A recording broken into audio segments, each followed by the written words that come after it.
Guys, lapit na matapos yung tambayan natin. Ang oras niyo. Oo nga eh, pero syempre, bago yan. Mag-isip muna tayo ng mga hot topics sa pwede ito. Wait! Food trip! Sports! Sports! Pacquiao! Yun na lang Pacquiao! Ay, Pacquiao! Wait lang. Alam ko na. Oo. Ano naman yun? Mga hindi yan namin lang. Let's talk about presidential election. Pwede. Iba talaga si Ray. Abot na iba eh. Iba ka eh. Iba ka. Siyempre magaling ako dyan. So, anong meron? Ano meron dyan? Tingnan mo to, may mga interview. Ako, ano yung gusto nila sa mga, gusto nila para sa mga magiging presidente natin sa mga susunod na panahon. Ayan o. Click mo eh. Click. Ayan, panoorin mo. Tingin ko na dapat na karakteristik ng isang politician is dapat di siya mapagkunwari at may isang salita. Kumbaga, kung anong sabihin niya habang nangangampanya siya, ito pa rin niya. Hindi yung puro pangako na pagdating sa posisyon niya, ay hindi naman niya matutupad. Yun lang. Leadership, tapos alam niya kung paano niya i-handle ng maayos yung bansa natin. No? With sa lahat, corruption, di ba? Para sa asenso ng bayan. Di ba? Saka una, mabigyan ng priority yung education. Dapat sa lipunan natin, pantay-pantay lahat ng tao. Walang mayaman, dapat magaling. Tapos yung mahirap, yung gano'n. Dapat maging presidente ng Pilipinas ay dapat marunong tumingin kung ano ang mga dapat pang isaayos sa ating bansa at hindi dapat gahaman sa pera. Mabait, tapos hindi corrupt. At alam niyo ano, naranasan yung pagiging mahirap ng isang mamamayang. Matalino siya sa paggawa, hindi lang puro salita. Dapat yung mga, ano niya, gagawin niyang plataforma or mga kampanya. May sakatuparan siya at maging effective sa buong bansa. About sa yung ilagay niya yung sarili niya sa sa shoes ng nasasakupan niya. Na maraming Pilipino naghihirap, yun.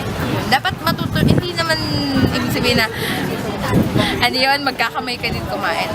Ibig sabihin lang, parang ilagay mo yung sarili mo sa sitwasyon nila para alam mo kung paano mo sila matutulungan. Uy guys, sa tingin ko, handa na yung mga na-interview sa pagbabago na gagawin ng magiging presidente nito. Tama ka dyan. May point ka. Ikaw, Ace. Pero tingin ko kailangan yung mahal niyo yung bayan. River ka ba?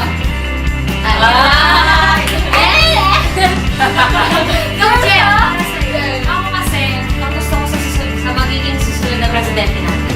Siyempre, hindi lang sila puro salita. Siyempre, yung may gawa. Tsaka yung pangako nila, dapat napapako. Chef! President! Chef! Best guy muna. Sa akin, siguro, yung parang like Rizal. Alam mo yun na gusto niyang gamutin yung totoong cancer ng Pilipinas.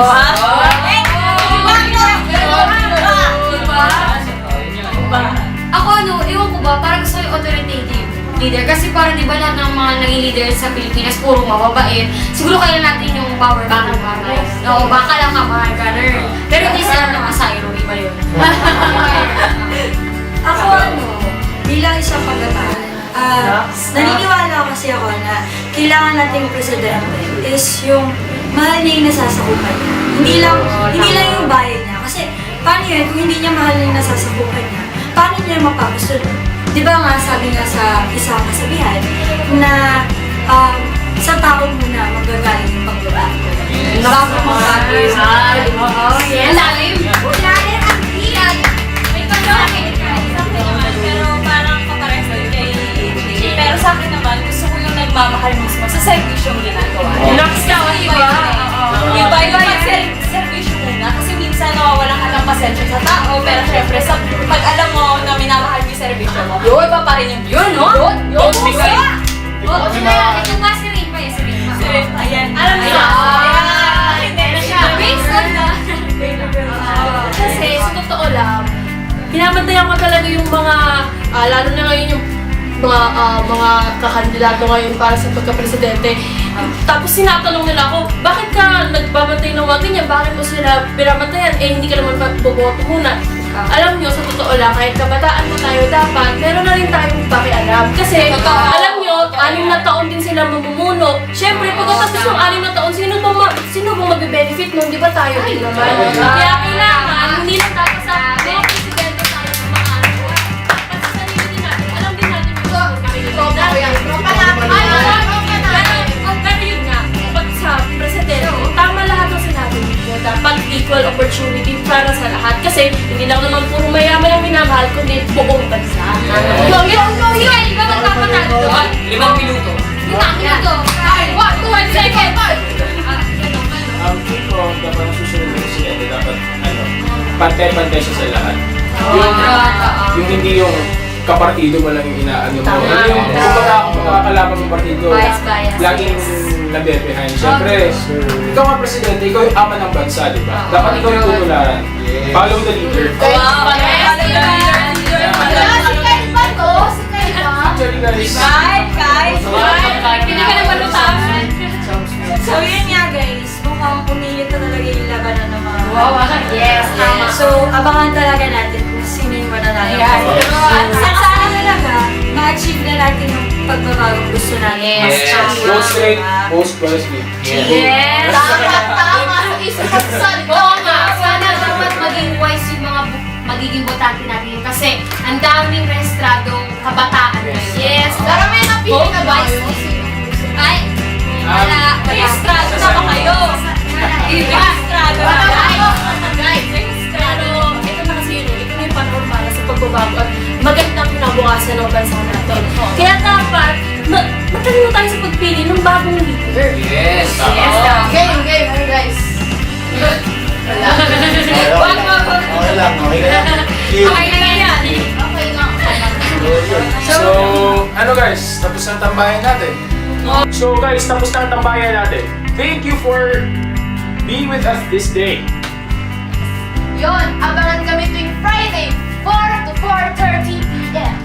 Para mas maging exciting ang pagpaplanyo ng weekend. Sabihin nyo, guys. Sabihin nyo. Pero ayun nyo. Ayun o. Sabihin nyo sa Yun, hi, I am Chisa. Hi, I'm Mates. Hi, I'm Jem. Hi, I'm Glenn. Hi, I'm Beth. Hi, this is Jane. Hi, I'm Simika. Hi, I'm Rain. And this is Kyle.